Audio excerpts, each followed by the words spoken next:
নমস্কার বন্ধুরা, take point বিডিতে সকলকে স্বাগতম। আজ একটি নষ্ট চার্জিং ফ্যানের টিউটোরিয়াল নিয়ে এসেছি। আজ এটা মেরামত করে দেখাবো কিভাবে এটা রিপেয়ার করা যায়। A to Z আমি ভিডিওর সঙ্গে আছি, দেখতে থাকুন। এই টেক পয়েন্ট বিডি মূলত সকল ধরনের টেকনিক্যাল ভিডিও এই চ্যানেলে আপলোড করা হয়ে থাকে। আমি যত ধরনের টেকনিক্যাল কাজ করে থাকি সেগুলো আমি এখানে আপলোড করি। যে সকল বন্ধুরা নতুন এসেছেন তাদের বলবো অবশ্যই চ্যানেলের সঙ্গে থাকবেন প্রতিনিয়ত টেকনিক্যাল ভিডিও পাওয়ার জন্য। আমরা প্রথমেই দেখতে পাচ্ছি যে ব্যাকপ্যাকটা খুলে দেখতে পাচ্ছি যে ব্যাটারি কানেকশন খোলা রয়েছে। আরও বেশ কিছু সমস্যা আছে, স্টেপ বাই স্টেপ আমি এখানে দেখানোর চেষ্টা করব কিভাবে এটা মেরামত করা যায়। সর্বপ্রথম আমরা ব্যাটারিটা চেক করে নিব যে ব্যাটারিটা আসলে ব্যবহারের উপযোগী আছে নাকি এটা পরিবর্তন করতে হবে। আমরা মাল্টিমিটারের 10 ভোল্টে রেখে চেক করছি, দেখা যাচ্ছে রিডিং দিচ্ছে। ব্যাটারিটা সম্পূর্ণই ভালো আছে, 4 ভোল্টের ব্যাটারি 4 ভোল্টই রিডিং দিচ্ছে।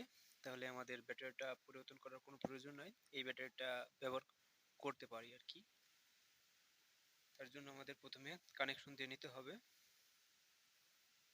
তার জন্য আমরা যে দুটি কানেক্টর রয়েছে, এই কানেক্টর দুটি ফাঙ্গাস পড়েছে কানেক্টরে, সেটা বেলচা দিয়ে পরিষ্কার করে নিচ্ছি ভালোভাবে। যে সোল্ডারের অংশ রয়েছে ওইখানে বেলচা দিয়ে ঘষে নিয়ে যে ফাঙ্গাসটা আছে ওটা রিমুভ করে নিব। এখন আমরা ব্যাটারির কানেক্টর অ্যাড করে দেখব যে রান হচ্ছে কিনা।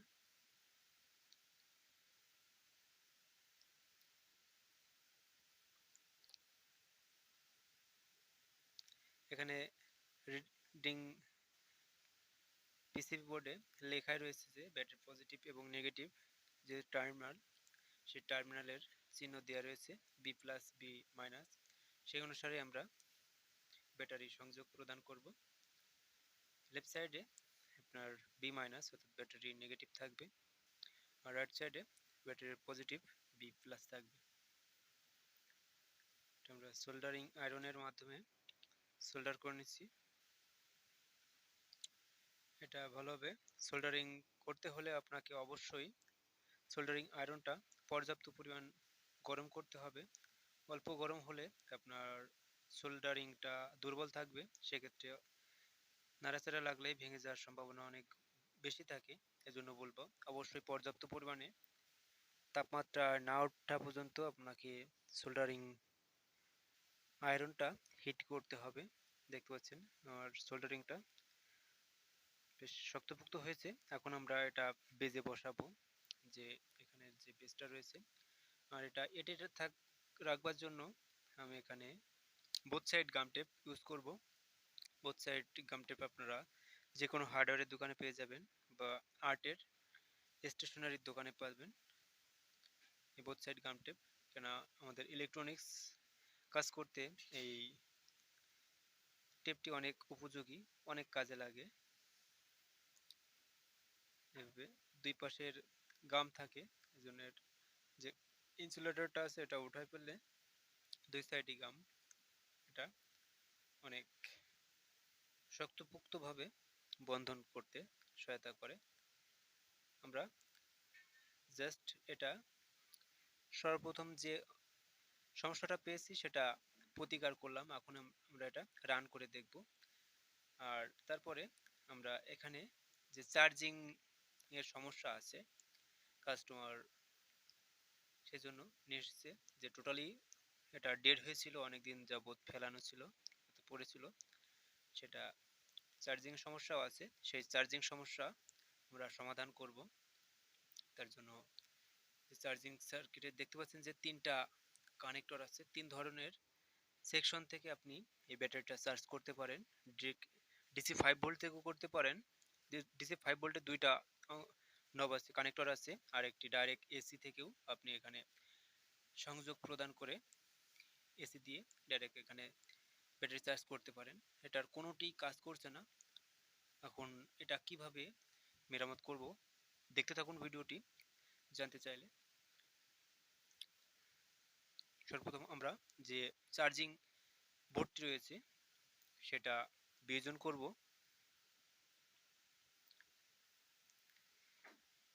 এখানে একটি স্টার স্ক্রু রয়েছে। দেখতে পাচ্ছেন যে এখানে এলইডি সাইডে যে কানেকশনের জন্য যে রেজিস্টার ব্যবহার করা হয়ে থাকে সেই রেজিস্টারটি পোড়া দেখা যাচ্ছে। টোটালি এটা কয়লা হয়ে গেছে পুড়ে। আমরা সর্বপ্রথম এই রেজিস্টারটি পরিবর্তন করব।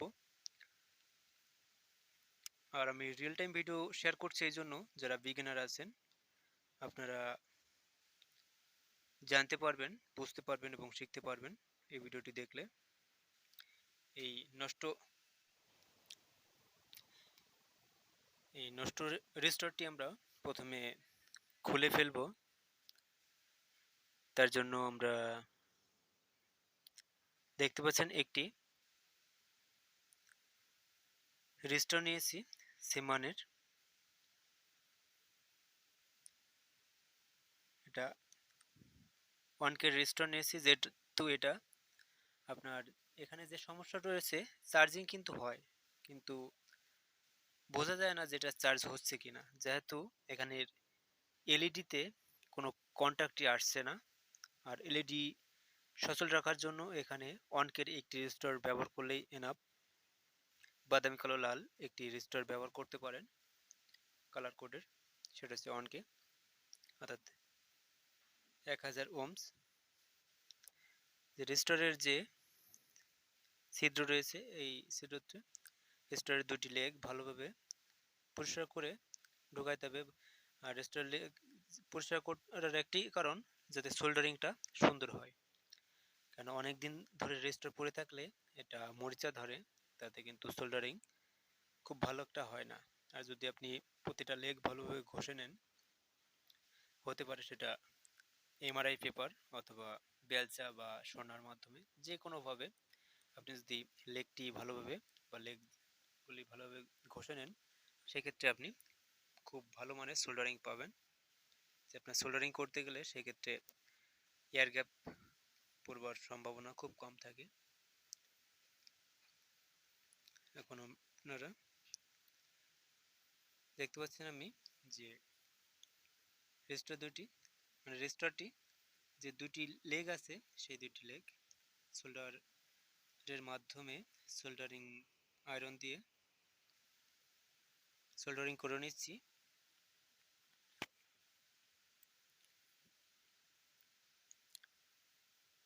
আর আমি কোনো প্রকারের স্পিডে বা ক্রপ করছি না ভিডিওটি, যেহেতু আপনারা যারা বিগিনার আছেন তাদের উদ্দেশ্য করেই আমি ভিডিওটি তৈরি করছি। এভাবে কাটিং প্লাস দ্বারা এর লেগ দুইটি কেটে নিতে হবে। আমি কাটিং প্লাস ব্যবহার করছি, এটা বড় ইলেকট্রিক্যাল কাজের জন্য ব্যবহার করে থাকি। আমার ইলেকট্রনিক্স কাজের যে কাটিং প্লাস সেটা ভেঙে গিয়েছে। এখন আমরা দেখব, চেক করে এসি সাপ্লাই দিয়েও দেখব এবং ডিসি সাপ্লাই দিয়েও দেখব। সর্বপ্রথম আমরা এসি সাপ্লাই দিয়ে দেখব যে এলইডি জ্বলে কিনা। এলইডি জ্বলছে না। আর ডিসি সাপ্লাই দিয়েও দেখছি যে এলইডি জ্বলছে না। এখানে এলইডির কোনো সমস্যা আছে। যে এলইডি দেখতে পাচ্ছেন যে এসি কর্ড দিয়ে সংযোগ প্রদান করলে এলইডি জ্বলছে না। আমরা এলইডি সেকশনটা একটু চেক করব যে এলইডিটি ভালো আছে কিনা। আর এলইডি ভালো আছে কিনা সেটা চেক করার জন্য আমরা মাল্টিমিটার ব্যবহার করতে পারি। যে দেখতে পাচ্ছেন আমি একটি মাল্টিমিটার ব্যবহার করছি। আর তার আগে আমি কর্ডটি ব্যবহার করছি, মানে মেপে নিচ্ছি যে কর্ডটি ঠিক আছে কিনা। এসি কর্ডটা অনেক সময় দেখা যায় যে পাওয়ার সাপ্লাই আসে না, যে এসি কর্ড নষ্ট থাকলে, কিন্তু এসি কর্ডটি ঠিক আছে।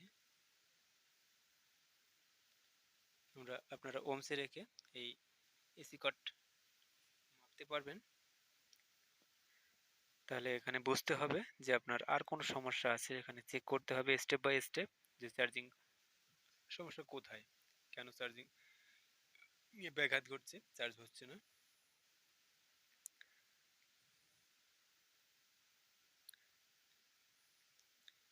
আপনার এখানে যে বোর্ডটা, যে ফিমেল সকেট চার্জিং 5 ভোল্ট ইনপুটের জন্য যে ফিমেল সকেট সেটা নরবোর্ডে আছে, সেটা আমরা সোল্ডারিং করে একটু শক্তপোক্তভাবে পিসিবি বোর্ডের সাথে সংযোগ প্রদান করার চেষ্টা করছি।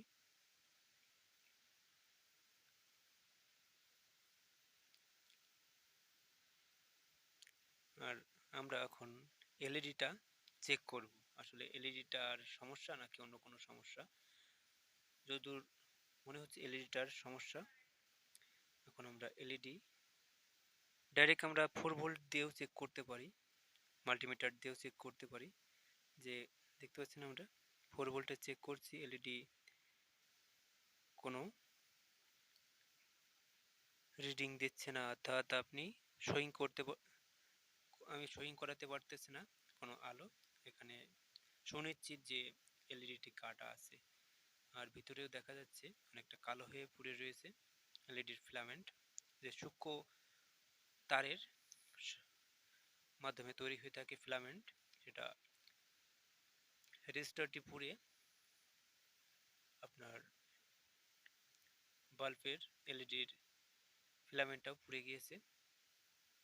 আমরা এটা সমাধান করব, মানে এলইডিটা পরিবর্তন করব।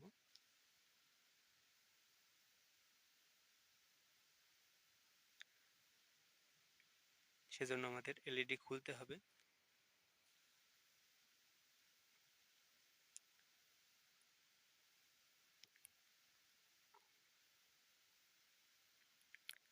আমরা এলইডিটি খুলে নিচ্ছি। আমার ক্যামেরাটা সাইড হয়ে গিয়েছিল সাবজেক্ট থেকে, তার জন্য দুঃখিত।